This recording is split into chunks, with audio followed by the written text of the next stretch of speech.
নমস্কার বন্ধুরা, আমি রিনা জলরে আপনাদের সবাইকে স্বাগত। আজকে আপনাদের সঙ্গে যে রেসিপি শেয়ার করব, ল্যাটা মাছের একটা সাধারণ ঝোলের রেসিপি, যেটা রোজকার বাড়িতে আমরা বানিয়ে থাকি।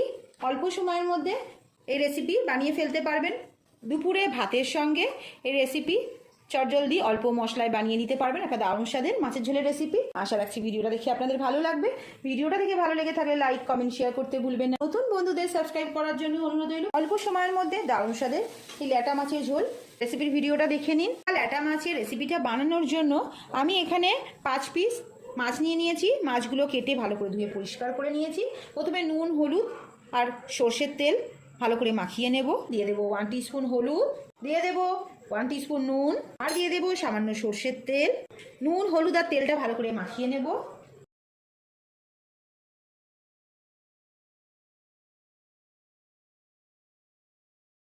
মাছের গায়ে নুন, হলুদ, সর্ষের তেল ভালো করে মাখিয়ে নেওয়ার পর এবার একটা কড়াইতে নিয়ে নিয়েছি 3 টেবিল স্পুন সর্ষের তেল, ভালো করে গরম করে নিয়েছি।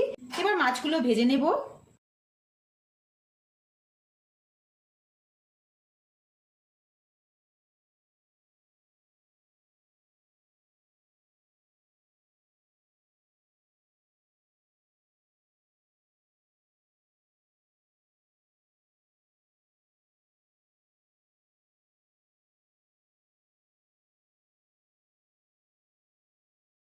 মাছগুলো ভেজে তুলে নেওয়ার পর ওই তেলের মধ্যে দিয়ে দেব আলু।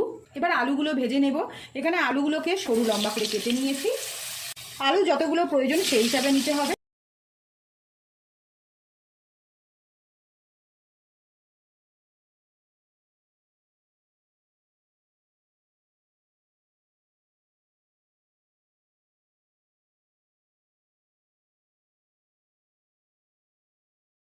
আলুগুলো ভাজা হয়ে গেছে, তুলে নেব।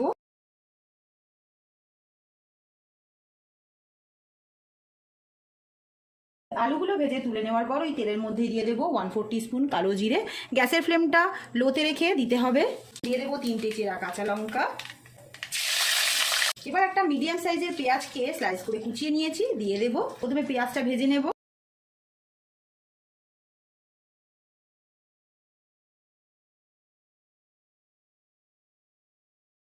পেঁয়াজটা একটু ভেজে নেওয়ার পর নরম হয়ে গেছে, দিয়ে দেবো 1 টেবিল স্পুন আদা রসুনের পেস্ট। আদা রসুনের পেস্টটা দিয়ে ভালো করে নেড়ে ছেড়ে নেবো, ভালো করে কষিয়ে নেব।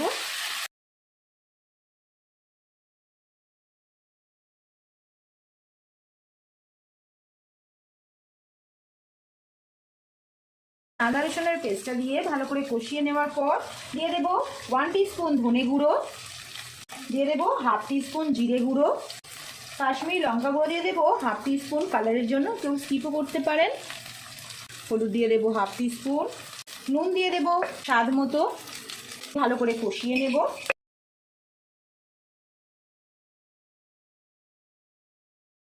ড্রাই স্পাইসেস বা গুঁড়ো মশলা দিয়ে ভালো করে কষিয়ে নেওয়ার পর দিয়ে দেবো টমেটো পেস্ট। এখানে আমি 2টো টমেটোকে গ্রাইন্ডিং জারে পেস্ট করে নিয়েছি, দিয়ে দেবো।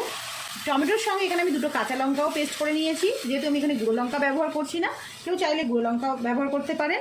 ঝালটা নিজেদের স্বাদ মতো নিতে হবে। এখানে আমি 2টো কাঁচা লঙ্কা টমেটো দিয়ে ভালো করে পেস্ট করে নিয়েছি। এবার মশলাটা ভালো করে কষিয়ে নেব।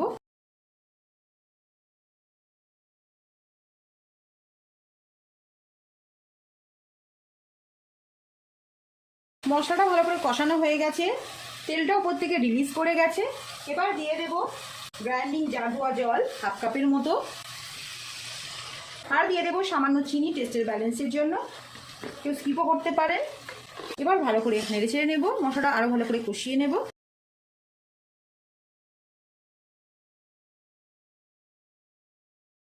কষিয়ে নেওয়ার পর দিয়ে দেবো ভেজে রাখা আলুগুলো। আলুটা দিয়ে আবারও ভালো করে নেড়ে ছেড়ে নেব।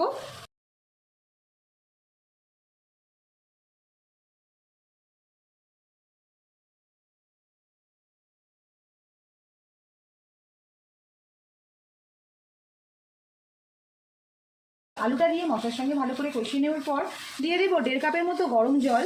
আলুটা সুসেদ্ধ হওয়ার জন্য যেরকম খেতে পছন্দ করবেন সেই হিসাবে জলটা নিয়ে নিতে হবে। আমি এখানে 1.5 কাপ মতো জল দিয়েছি। জলটা দিয়ে ভালো করে নেড়ে ছেড়ে নেবো। তারপর হাই ফ্লেমে রেখে ফুটতে দেবো।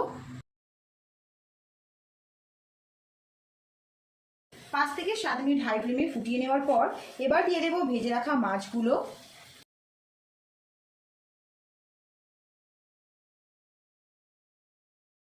মাছটা দেওয়ার পর আবারও হাই ফ্লেমে রেখে ফুটতে দেব 3 থেকে 5 মিনিট। হাই ফ্লেমে রেখে ফুটিয়ে নেব। যেরকম খেতে পছন্দ করবেন সেই হিসাবে নামিয়ে নিতে হবে। মাছ আর আলুটা সুসেদ্ধ হয়ে গেছে। দিয়ে দেব গোটা কাঁচা লঙ্কা দুটো, আর দিয়ে দেবো কুচানো ধনেপাতা। এবার ফ্লেমটা অফ করে দেব, 5 মিনিট স্ট্যান্ডিং টাইমে রাখবো। দারুণ স্বাদের ঝোলের রেসিপি সার্ভ করার জন্য রেডি হয়ে যাবে। ফ্লেমটা অফ করে দেব, 5 মিনিট স্ট্যান্ডিং টাইমে রাখবো। একটা ঢাকা দিয়ে